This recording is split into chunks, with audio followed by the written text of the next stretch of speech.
আগামীকাল তো তোমরা দেখেছো, তোমাদের ডব্লিউবিপির নোটিশ দিয়েছে পিআরবি বোর্ড যে রিক্রুটমেন্ট সবগুলি 7% অনুযায়ী হবে, সেগুলো আলাদা করে আর বলার কিছু নেই। সবাই নোটিশটা দেখেছো। এতদিন নোটিশগুলো আনঅফিসিয়ালভাবে ভাইরাল হচ্ছিল, কালকে অফিসিয়ালি ডব্লিউবিপির ওয়েবসাইটে পিআরবি বোর্ড দিয়ে দিয়েছে। তা তারপরও বলবো যে বেশি টেনশন চিন্তা করো না, হয়তো কাট অফ হয়তো অতটাও বেশি যাবে না যতটা হয়তো তোমরা ভাবছো। কারণ জেনারেলের ভ্যাকান্সি তো অনেকটাই বেড়ে যাচ্ছে।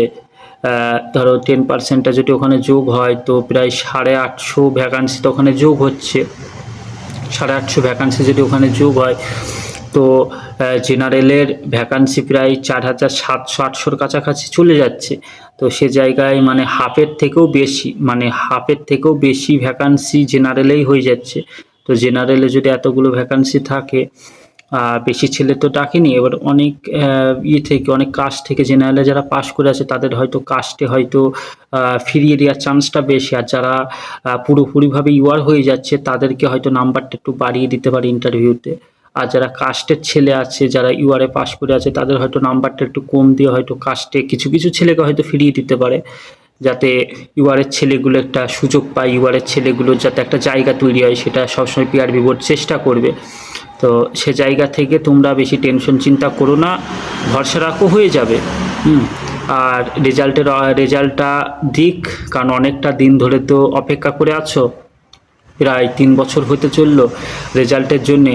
ইন্টারভিউ দেওয়ার পর আজকে 4 থেকে 5 মাস হয়ে গেছে, ইন্টারভিউ হয়ে গেছে, তারপর থেকেও রেজাল্ট আসেনি। অপেক্ষা করতে করতে এতটা দিন পার হয়ে গেল, তো অন্তত রেজাল্টটাও তো দিক, তাও তো একটা বলতে পারবা যে না রেজাল্টটাও অন্তত দিয়েছে। এখন আমাদের দেশের সরকারি চাকরির পরিস্থিতি অবস্থা সত্যি খুব খারাপ। বিভিন্ন রকম মানে কি বলবো, বিভিন্ন রকম জটিলতার মধ্যে পড়ে যাচ্ছে, নিয়মের জটিলতার মধ্যে পড়ে যাচ্ছে। কারণ কোনো বোর্ড তো একটা নির্দিষ্ট গভর্নমেন্টের নিয়ম ফলো করে না, বিভিন্ন বোর্ড তাদের বিভিন্ন নিয়ম ফলো করে। তো এইগুলো নিয়ে বিভিন্ন রকমভাবে বিভিন্ন মানুষ বিভিন্ন রকম কেস করে।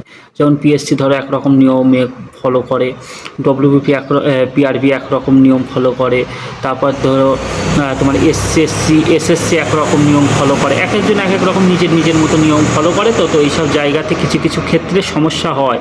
যদি গভর্নমেন্টের একটা নির্দিষ্ট নিয়মকে যদি তারা কন্টিনিউ ফলো করে, তো এই কেসগুলো বা এই ঝামেলাগুলো কিন্তু হয় না। তো তারপরও কী বলবো, আর একটা সরকার হয়তো অন্যায় করে গেল, কিন্তু এটা টোটাল রিক্রুটমেন্টটা তো 17%-এ হয়ে গিয়েছিল। তো ছেলে মেয়েদের বঞ্চিত না করলেও পারতো সরকার, কারণ ভুলটা তো আরেকটা সরকার করে গিয়েছিল।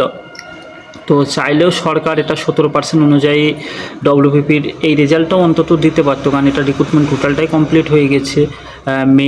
এক্সাম, মাঠ, ইন্টারভিউ টোটাল প্রসেসই কমপ্লিট হয়ে গেছে, কোনো প্রসেসই বাকি নেই, শুধু জয়েনিংটা বাকি আছে। তো সে জায়গায় যে ছেলে মেয়েগুলো 17% অনুযায়ী বা 17% অনুযায়ী পাশ করেছিল, তাহলে সে ছেলে মেয়েগুলো একটা খুবই মানে একটা খারাপ পরিস্থিতির মধ্যে পড়ে যাচ্ছে। কারণ সে ছেলেগুলো ধরেন 17% হিসাবেই তারা জানে বলে তারা এক্সাম দিয়েছিল, মাঠ করেছে, ইন্টারভিউ করেছে। তো এত কষ্ট করে পড়ার পর যদি তারা হিসাব অনুযায়ী পাস যায়, কারণ ওবিসি তো থাকছে না, তো ওবিসি না থাকলে তারা তো হিসাব অনুযায়ী পাস করেনি, কারণ তারা কেউ ইউআরএ সিলেকশন পায়নি, সবই ওবিসিতে পাস করেছে। তো তারা তো হিসাব অনুযায়ী পাসই করেনি। তো তাদেরকে এতটা পরিশ্রম করিয়ে নেওয়ার পর, এতটা রাস্তা আশা দিয়ে আনার পর এরকমভাবে ফিরিয়ে দেওয়াটা, আমি বলবো যে সরকারের হয়তো একটু ভেবে দেখা উচিত ছিল।